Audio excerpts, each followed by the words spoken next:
Hey y'all, I hope everybody's doing well.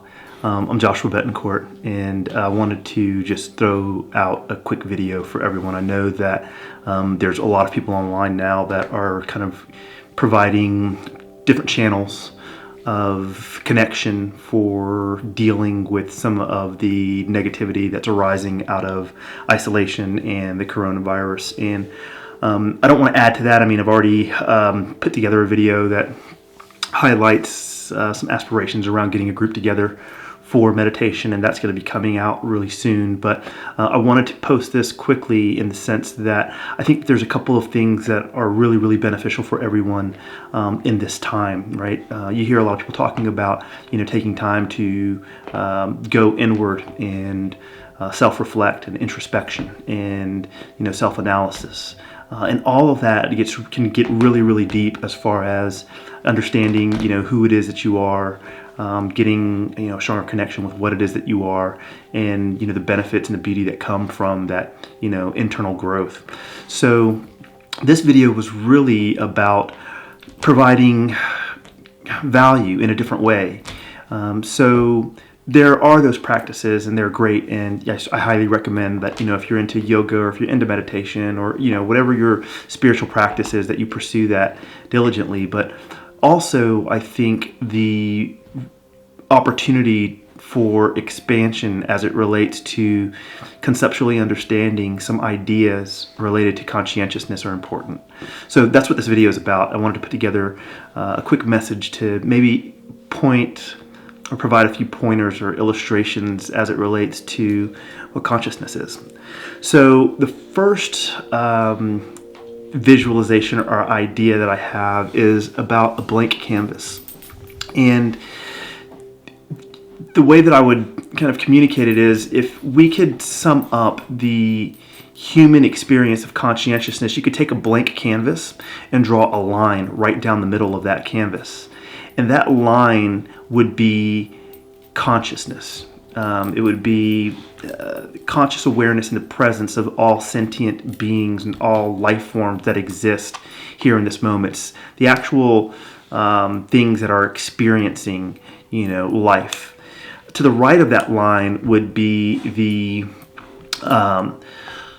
external awareness of that consciousness. So, you basically take every living creature and how they're interpreting, the experience of life, the external world, the universe, all at the macro, right? Everything that we see outside of us.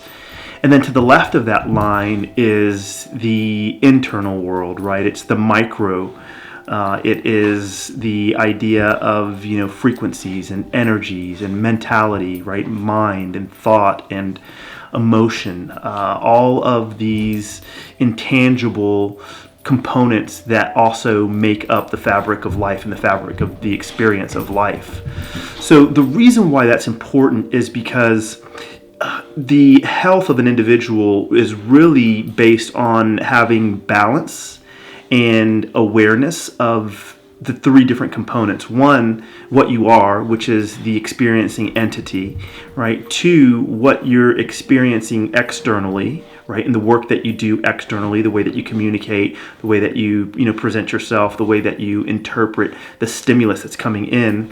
And then thirdly, the internal realization, right? The kind of internalization of all of those experiences and how they relate to the makeup of your character and how they are comprising of all of kind of the beliefs that create the identity, that create the personality, that is the expression of you. As you're navigating through whatever it is that you're doing, from an internal perspective, like, meditation or your spiritual work or your personal development, personal growth, right? It's important to be aware of the three components. So I'd like to illustrate that. So that's just one, hopefully, potential paradigm shift for people to start, conceptualizing and thinking about, as opposed to, being completely consumed by everything that's external, which we see as a major issue for, a large portion of humanity. The second idea that I wanted to share is the idea of the circle of your experience, right? Or the circle of your awareness. And what that is imagine that everyone's surrounded by a bubble, and that bubble basically consists of every external stimulus, every sensory perception that you can take in your totality of where you go and what you do and what you hear and what you experience and what you feel on a day-to-day basis. So the way that I think about it is that there's this bubble around me, right? And that bubble has the capacity to reach out as far as I can hear, as far as I can see, as far as I can feel, right? As much as I can taste. And that makes up the experience of Joshua's life, right? And everyone has this bubble, right? Every sentient being has this bubble of awareness that exists around them. And as they're going through this thing called life, right, that is how they determine and interpret, their responses and their interactions and their pursuits and their dreams of how the world and how life unfolds for those individuals.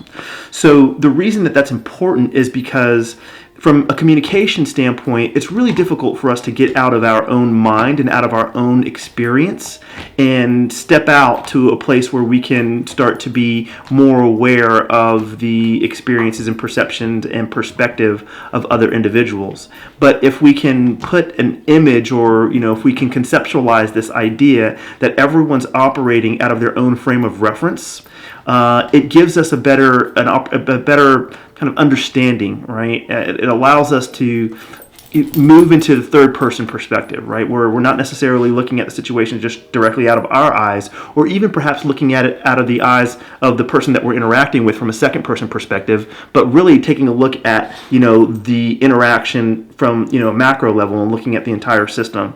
So I think that that's, another important kind of potential paradigm shift for us to really think about, in the sense that how is it that we're impacting the people that we love, the people that we interact with, right, from a work-life professional perspective or a home perspective and all of those things. So that was really it. I wanted to start just throwing these small little tidbits and pointers of information that might help people start to shift the way that they're thinking about the world and the way that they interact with the world. In addition, do all of those things that make you feel good, right? If that's prayer, if that's meditation, do all of those things in these times. But I thought that it also might be beneficial to start to hear a few different points of perspective that kind of elevate the way that we look at this whole thing that we call life. Anyways, hey, I appreciate your time. Thanks for listening. It was fun. And don't be a stranger. Reach out on social or whatever channel that you're actually taking in this information. I hope you're all doing well. Prayers, light, and love to each and every one of you. All right, take care.